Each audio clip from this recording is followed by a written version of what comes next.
Okay, hi patrons. This is Ashiru. I have not done a video vlog in forever, not since before my mother passed away over 5 months now.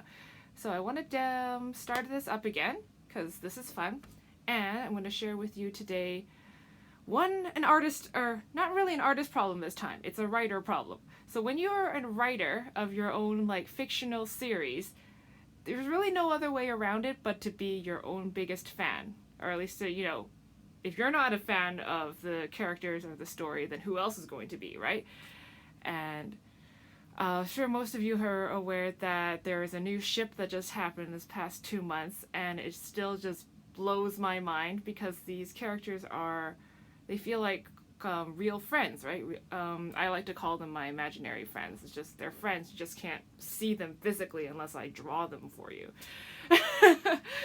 But and it's like this the same shock factor as I had when Shay married Vera almost 10 years ago, and it still blows my mind. It's been over 10 years.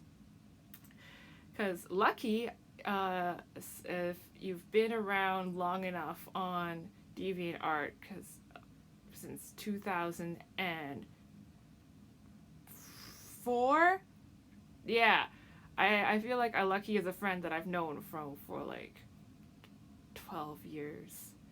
So it's like this childhood friend who I wasn't best friends with, but it's just this guy that I've known for so long, and he's always been like this. And so it's just really shocking to see a different side of him. It's kind of like same with Shay. Shay, I feel like the shock is not as strong now with Shay, because it's not like I knew him for 10 years and then suddenly he got hitched.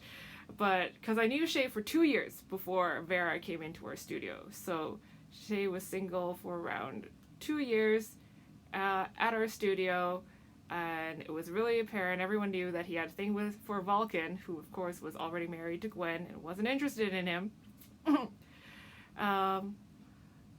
Yeah, and then Vera came, and then I found out there was a lot of history because she knew everybody. Well, she didn't know everyone, but she knew all the Elfin people, right? So she knew Val, she knew Gwen, she knew Shay. They all had this past together, and that was interesting to learn about. And it was still shocking though when they did get together, because it wasn't like they went out. It was just like, hey, there's this baby. I want to take care of the baby. You want to take care of the baby. Let's take care of the baby together. But yeah, with Man and Lucky, I've known both of them for a while, right? I knew Lucky for over 10 years. I've known Man for 3 years. Well, yeah, and it's like they've never met each other. I should have them meet each other. And then it just like this thing just sprang up from nowhere. And now I've been going over, give me a moment. I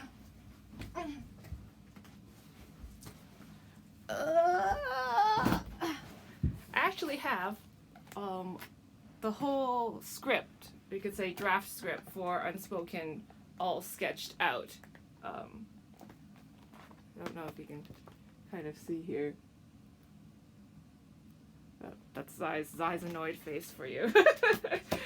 But yeah, so I had the whole thing done in sketch form, at least in pencil sketches, and now I'm going through like the old script and trying to figure out where how much of this I can keep, how much of this just isn't relevant anymore.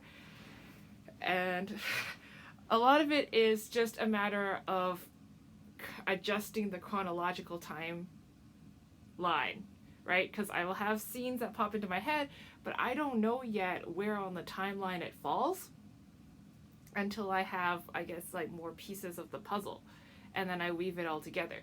So like the old stuff that I have written is not like complete. I don't have to throw it out completely because the scene still happened. It's just maybe it didn't happen in this order anymore.